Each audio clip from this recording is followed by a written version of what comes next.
ये कैसा राक्षस है। इसे पकड़ने के लिए पूरे अफ्रीका को पार करने में 66 लोगों को पिंजरा पकड़ना पड़ा। वे लोहे के पिंजरे को नदी के किनारे ले गए और फिर एक भेड़ को चारे के रूप में बांध दिया। इसके बाद जैतून सॉसेज डालें जिसे 38 दिनों तक उबाला गया है। ऐसे ही एक उत्तम जाल अच्छे से तैयार किया गया था। रात होने का इंतजार करते हुए हर कोई पिंजरे को ध्यान से देख रहा था, शिकार के जाल में फंसने का इंतजार कर रहा था। इस समय कजलान की बड़ी आंखों की एक जोड़ी अचानक मॉनिटर स्क्रीन पर दिखाई दी। हर कोई सावधान रहने लगा है। ये राक्षस बहुत चतुर है। इसने लोहे के पिंजरे में भेड़ों को देखा लेकिन हमला कर दिया। यहाँ तक कि शिकारी भी तब बहुत अधीर हो जाते हैं जब उन्हें इंतजार करना पड़ता है। लेकिन अप्रत्याशित रूप से 1 सेकंड बाद वो वापस पानी में कूद गया और अपनी पूंछ हिलाकर जाने की तैयारी करने लगा। शिकारी केवल मौके का फायदा उठाकर AK-47 बंदूक पकड़ सकता था और उस पर लगातार गोली चला सकता था। सौभाग्य से गोली निशाने पर लगी। हालांकि इस बार राक्षस फंसा नहीं, उसकी गतिविधियों का पता लगाया जा सका। किसने सोचा होगा कि अगले दिन जब हर कोई जाल की जांच करने आएगा, तब मुझे पता चला कि भेड़ कहीं नहीं मिली। इस बीच लोहे का पिंजरा बरकरार और क्षतिग्रस्त नहीं हुआ, केवल कैमरा बारिश के पानी से क्षतिग्रस्त हो गया।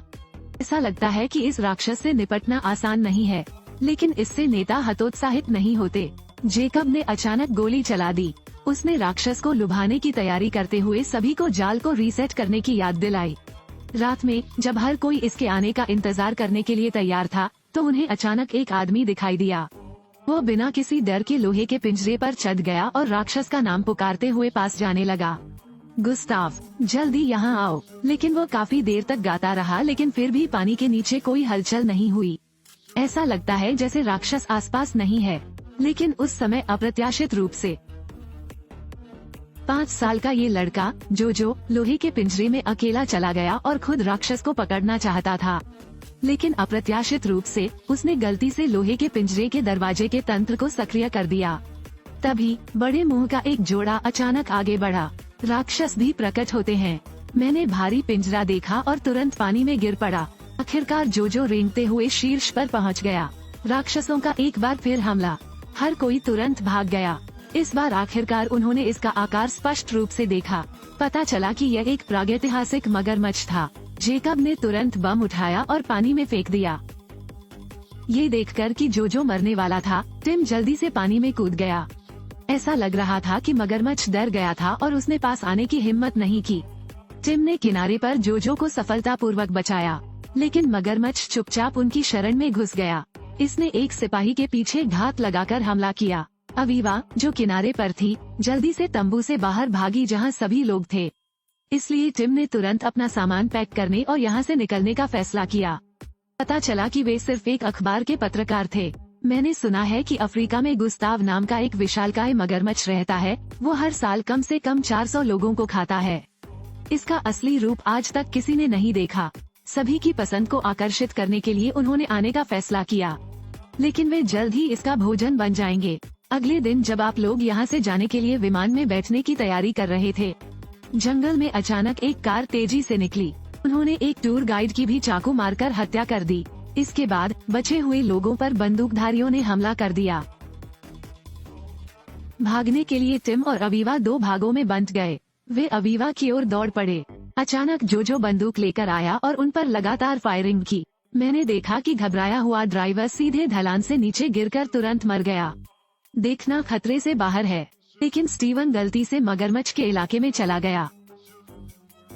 घास में एक भयंकर जानवर धीरे धीरे सतह पर आ गया, जिससे बाघ के असमान दांत दिखाई देने लगे।